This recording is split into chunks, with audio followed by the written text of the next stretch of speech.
My name is David. I live in the Philippines and I don't cover current news events unless they are directly related to me. The tragedy in Vancouver did remind me of a medical incident that took place about 10 years ago at a heavily Filipino event in Northern California. I wasn't in Vancouver when the horrific incident took place last week. There were 11 dead, but it could have been much worse. Why only 11 dead?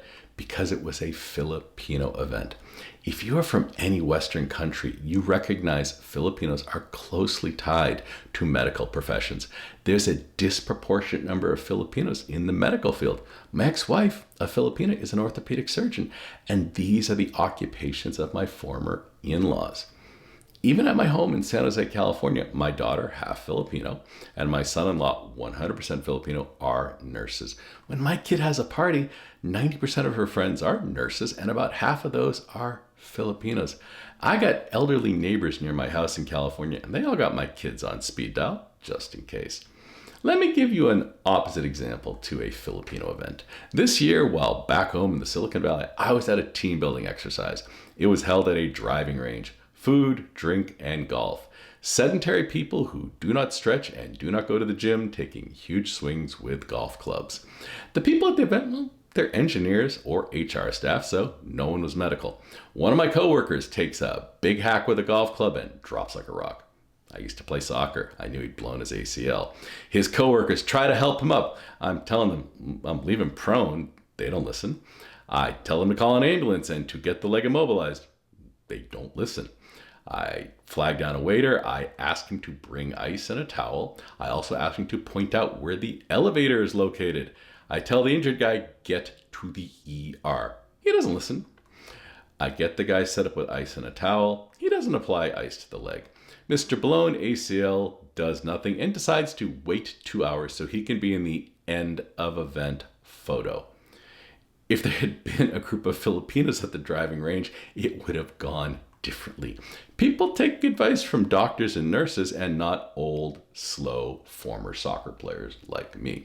Filipinos may be friendly, but they will be blunt and direct when it comes to health-related issues. I do hope the 3 extra months the guy spends in physical therapy and the 8 extra hours in the ER was worth the end of event group photo. The guy was from a country that is culturally compliance-oriented, and his country's national sport, let me just say, it isn't rugby or MMA. What if the driving range outing was a Filipino event and not a bunch of computer nerds? Well, things would have gone very differently.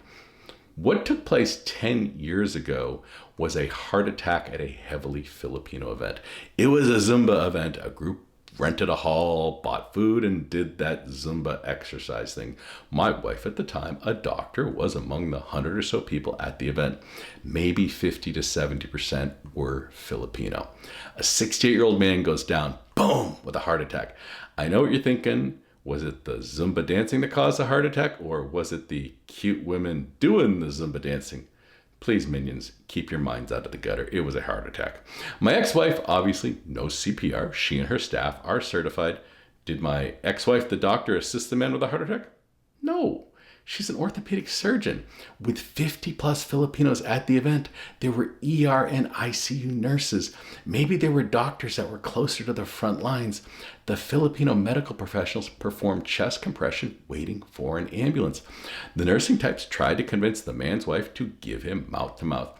The poor woman, she was in shock and was not able to help. But again, there were Filipinos there who know how to treat somebody who is in shock. What did the rest of the Filipinos do waiting for emergency services to arrive? Were they filming with their cell phones to post on social media?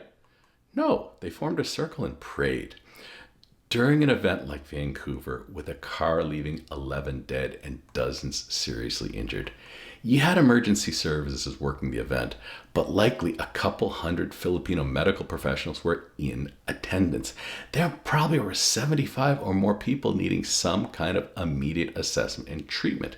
Can you think of another ethnic group that would have had more trained medical professionals at a street party?